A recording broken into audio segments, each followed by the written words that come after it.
Vat Hashem le Zohar de ce matin, Tana. לא נפקו ישראל מצרים עד יתברו כולו שלטונין דלעילה משולטנון ונפקו ישראל מרשותיהם ועלו ברשותה קדישה אלה. Nous étions en Égypte et nous étions esclaves. Comme on dit dans la Haggadah, Avadim היינו לפרעה במצרים. Et voilà qu'Akadosh Baruch Hu est venu, il nous a sauvés. Et qu'est-ce qu'il dit Akadosh Baruch Hu dans la Torah? Il nous a sauvés. Vous étiez des esclaves et vous continuerez à être des esclaves. Comme la Torah dit, Kili bene Israël avadim avadaihem. Nous sommes maintenant les esclaves d'Akadosh Baruch Hu. Qu'est-ce que c'est esclave d'Akadosh Baruch Hu? Des fois tu dis, tu sais, d'être juif c'est dur. Ah, dis-moi le matin, j'ai des rendez-vous, je dois courir. On me dit d'abord shachrit. Et je suis en pleine journée, on me dit minha. Le soir je suis fatigué, on me dit viens faire arvit. Chaque fois je vais manger, je dois faire une beracha. Et Shabbat, et ça. Wow, c'est un esclavage ça. Okay? C'est un esclavage. Monsieur, tu étais esclave chez Pharaon. Le Pharaon ne te donnait même pas à manger. Il te torturait. Il torturait tes enfants, ta famille. Okay? C'était mieux. Oh, c'est mieux d'être esclave. Mais chez Akadosh Baruch Hu, au moins, oui, tu fais des mitzvot, Torah, Maasim Tovim, mais tu fais ça dans un bon but. Pour un but. J'ai vu une fois, il y avait un en Russie, 21 ans, il était en Sibérie. Chaque matin, on le sortait de sa cellule, on lui rentrait dans une chambre, il y avait une grande roue avec une barre, il fallait qu'il attrape la barre et il tourne la roue. Depuis 7 heures du matin jusqu'à 7 heures au soir, il tournait la roue. Il voyait rien, 4 murs avec une roue, il tournait. Maintenant, lui, pendant 21 ans, il faisait ça. Il pensait, peut-être de l'autre côté, il y a un moulin. Peut-être cette roue-là, c'est un moulin. Et de l'autre côté, il y a de la farine qui se fait moudre. Ou peut-être de l'autre côté, il y a de l'eau. Alors quand il fait comme ça, c'est comme un truc d'eau qui passe l'eau dans un champ. Il ne savait pas, il pensait maintenant. Quand il s'est libéré, il a posé la question à quelqu'un. Dites-moi, 21 ans, j'ai tourné cette roue. Qu'est-ce qu'il y a derrière le mur? Il dit rien, tu as tourné une roue en vide. C'était une punition pour toi. Tu comprends? Lui, il pensait il faisait. La même chose. Tu cours et tu penses que tu fais rien.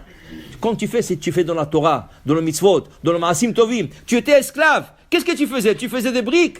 Qu'est-ce que tu fais? Tu construisais pour Paro. Ces briques-là, ils sont en jeu dans le désert. Okay? Il y a des touristes qui vont là-bas. Est-ce qu'on fait quelque chose avec ces briques? On fait rien du tout avec ces briques. Okay? Oui, ça fait partie des 7 piliers du monde. Le brique, comment ils ont construit, les grosses pierres, comment ils les ont montées jusqu'à aujourd'hui, ils ne savent pas. Comment ils ont monté des pierres immenses, 50 pieds, 60 pieds de pierre. Il n'y a pas de ciment entre les pierres. Et tu ne peux même pas rentrer un bout de papier entre les pierres. Tellement c'était précis et droit, tu peux même pas glisser un papier dans le pierre. Jusqu'à aujourd'hui. Comment ils ont fait, on ne sait pas. C'est un pilier. Mais qu'est-ce que ça donne? C'est en Égypte, c'est dans le désert, on fait rien du tout avec ça. Tu comprends? Et qui c'est ils ont fait ça comme de tombeaux de Pharaon. Et qu'est-ce qu'on a gagné tout ça? Tu viens le matin, tu mets tes filim, tu fais bien ta neshama, tu comprends? Tu étais esclave, Dis le Rabbi Shimon Bar Yochai tout ce matin. Alors il dit à Akadosh Baruch Hu, je vous ai sorti d'un esclavage mauvais, je vous ai rentré dans un bon esclavage. Okay? Mais une chose, il fallait nous guérir. Amar Rabbi Shimon, dit Rabbi Shimon, c'est pour ça que la Torah, tout de suite après la sortie d'Égypte, elle vient nous donner un médicament de guérison. Quel est ce médicament? Vous n'avez pas le droit d'avoir du hametz et du levain dans votre propriété. C'est assour. Pourquoi? Parce que vous allez maintenant manger une galette. Un pain qui va vous guérir. Cette galette qui est de l'eau et de la farine, point. Okay? Et cette galette qui n'est pas gonflée, et cette galette que Hachem a recommandée, qui va vous guérir. Okay? Alors ils disent, le Midrash il dit, viens voir. Il y avait une fois un prince, il est tombé malade.